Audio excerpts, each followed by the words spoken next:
Le Barça va éclater le Real Madrid dans son jardin au Bernabéu.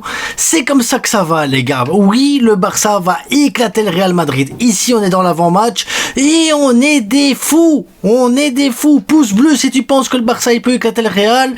Pouce bleu si tu penses que le Barça peut éclater le Real. Et si tu penses pas que le Barça peut éclater le Real, c'est que t'es madrilène.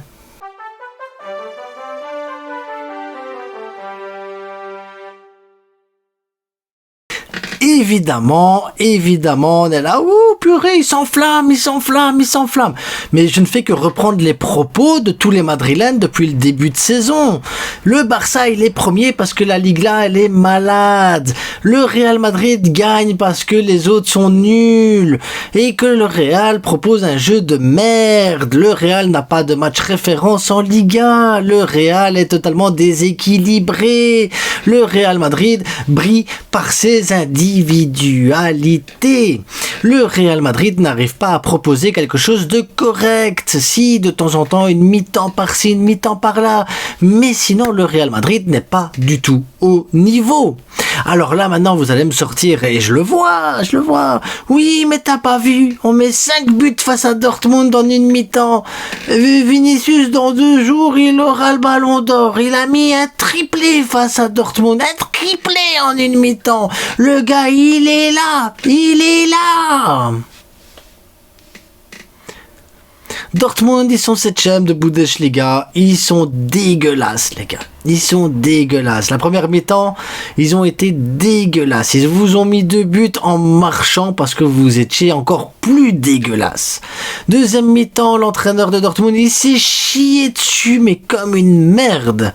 Deuxième mi-temps, le Real Madrid a poussé, mais pas collectif. Ils ont fait un truc, mais pas collectif. C'est les individualités, encore une fois. Vinicius, il te met un triplé magique qui te sauve le truc. Rudiger, il te met une tête qui sort de nulle part sur un corner. S'il met pas la tête, tu débloques pas le truc.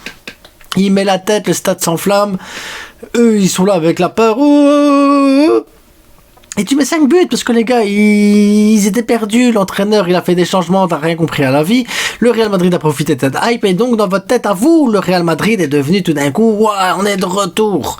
Non, c'était le même avec l'Atalanta. Atalanta, Super Coupe d'Europe, première mi-temps, dégueulasse. Deuxième mi-temps, exceptionnel. Et en fait, vous avez des moments de lucidité. Donc oui, le Barça a tout ce qu'il faut depuis le début de saison pour éclater ce Real Madrid-là, qui est un Real Madrid dégueulasse. Il faut dire ce qui est, il faut utiliser les termes à un moment donné. Ce Real Madrid-là est à l'image de la Liga, comme vous avez bien le précisé, horrible. Voilà, donc le Barça, c'est logique, c'est fait, c'est plié, on a les 3 points, on vous met 6 points derrière. Au revoir, ciao, merci.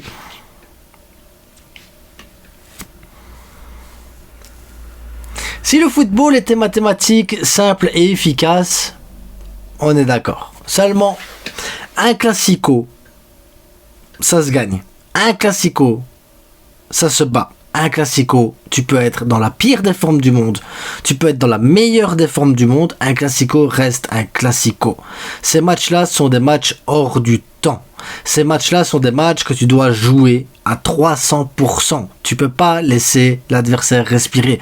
Tu peux pas laisser l'adversaire croire qu'il peut revenir. Tu dois te battre à chaque instant, à chaque moment. Ce match-là, malgré tout, va être énormément disputé. Ce match-là va avoir une pression énorme sur les joueurs. Ce match-là est d'un niveau au-dessus de ce qu'on a vu en Ligue des Champions cette semaine, au-dessus du Bayern, au-dessus de Dortmund pour l'un comme pour l'autre. Ce match-là va apporter énormément ou de certitude ou de doute, mais dans les deux camps. C'est la première fois qu'on va avoir un classico qui peut lancer une saison pour l'un et tuer la saison pour l'autre. C'est la première fois qu'on a un classico depuis longtemps où on a des joueurs de qualité des deux côtés. Vinicius, Mbappé, Bellingham, c'est du haut niveau. Qu'il soit bon en ce moment, qu'il soit pas bon en ce moment, dans un classico, les joueurs vont se donner à 200%. Donc ils seront bons, ces joueurs-là. Ils vont être excellents. Rudiger, Militao, c'est des bons défenseurs. Très très bons défenseurs. Ils vont jouer à 200%. Valverde, Kamavinga, Tchouaméni, ils vont jouer à 300%. Modric, il va jouer, Mendy, tout ça. Tu vas avoir droit à une équipe du Real Madrid qui va être transcendée par ce match. Une équipe du Real Madrid qui termine avec un 5-2. Oui, avec tout ce que j'ai dit au début de vidéo, mais il termine avec un 5-2. Mentalement, ce 5-2 là va les booster pour ce match là. Mentalement, ils vont se dire on peut y arriver. Mentalement, ils vont se dire on peut le faire. Si on a mis 5 buts en une mi-temps, on peut le faire aussi contre le Barça. C'est logique, c'est normal. C'est le football, c'est un classico les gars. C'est pas si simple que ça. Le classico, il va falloir se donner à fond. Donc, même si pour moi le Barça est favori, même en jouant à Madrid, il faudra se battre à 200% contre eux. Parce que Mbappé, il te fait une saison pour le moment qui est pas mieux qu'un Rosellou. Rosellou Mbappé pour le moment, pour moi c'est du kiff-kiff niveau apport dans le jeu. Mais un Mbappé à 300%, hypé par la dernière victoire, peut être le Mbappé qui peut lancer sa saison. Et dans sa tête à lui, lancer sa saison au Bernabéu contre le Barça, devant le match le plus regardé du monde, c'est peut-être cet instant-là qu'Mbappé il attend pour se débloquer.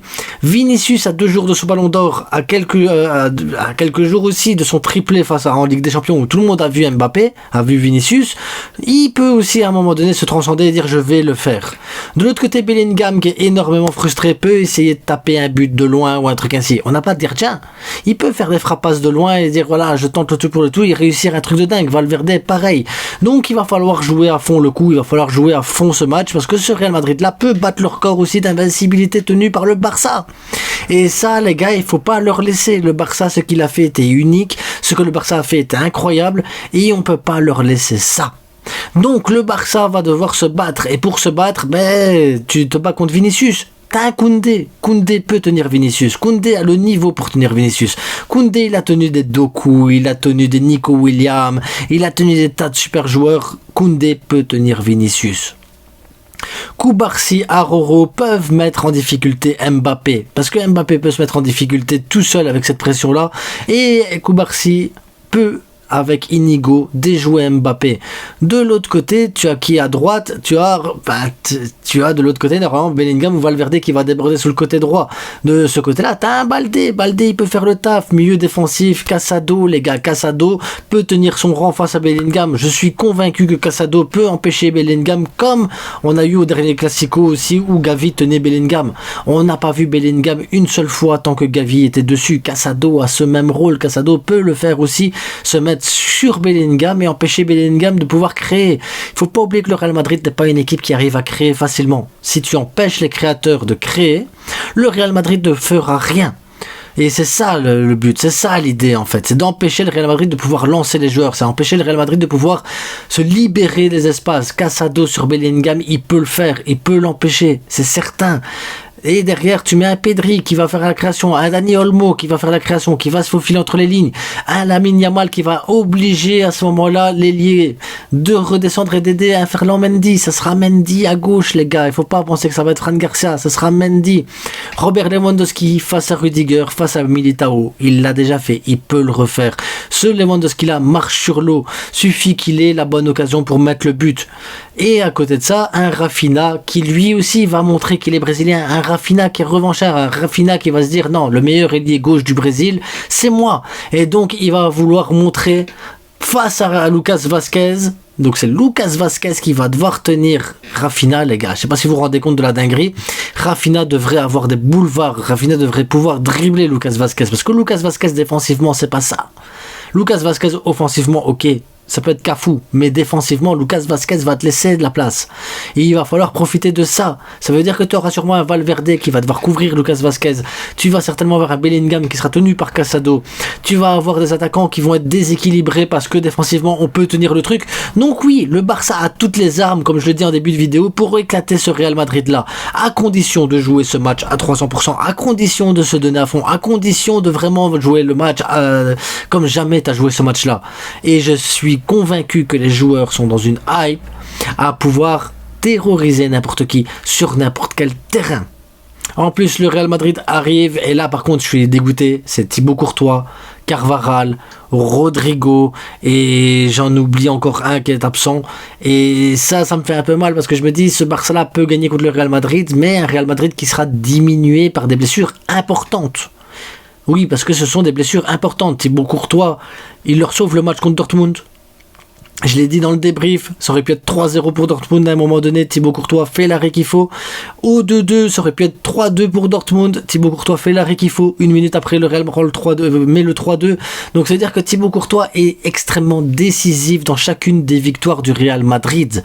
Là, Thibaut Courtois ne sera pas présent pour ce match-là. C'est donc un gros point faible à exploiter, même si Lunin peut faire le taf. De l'autre côté, Carvajal défensivement, c'est dur de le bouger. Là, t'as un Lucas Vazquez qui va normalement faiblir défensivement, même si quand, dans les matchs du Barça il est capable de se transcender, de se transformer en Cafou, mais voilà, Rafinha actuellement il marche sur l'eau, donc je pense que ça va être un beau duel. Comme de l'autre côté Yamal, Mendy, ça va être un beau duel. Je pense que notre milieu de terrain face au milieu de terrain du Real Madrid peut tenir le coup également. Donc voilà, on a un match qui va être de haut niveau. On va être un match où aucune des deux équipes ne peut se relâcher.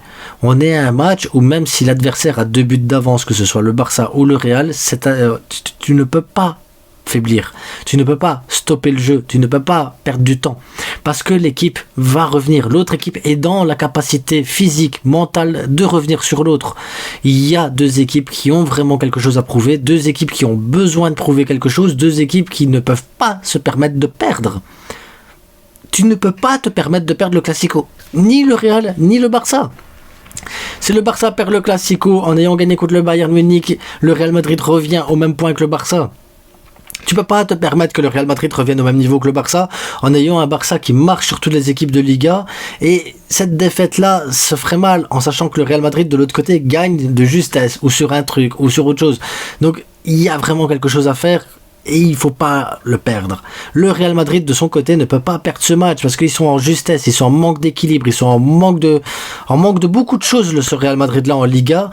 Perdre ce match, il mettra 6 points du Barça et certainement couperait une partie de la saison du Real Madrid. Ça les mettrait dans une grosse difficulté et le Barça, ça les lancerait vers la Liga.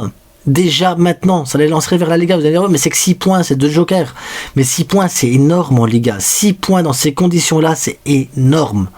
Donc, il va falloir jouer le match à 300%. En ayant dit chaque joueur, je pense que vous avez compris ma formation, hein, les gars.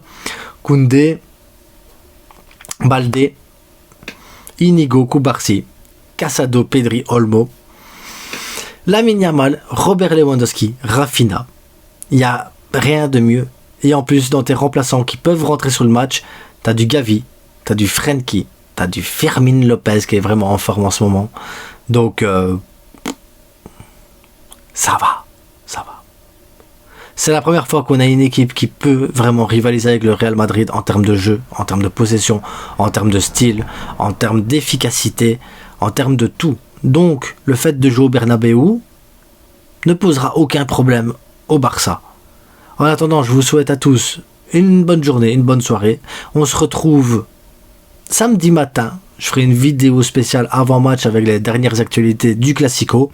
En attendant, les gars, abonnez-vous, likez, partagez. N'oubliez pas, le plus important, c'est que du football. Et Visca le Barça. Ciao. Ah oui, portez-vous bien.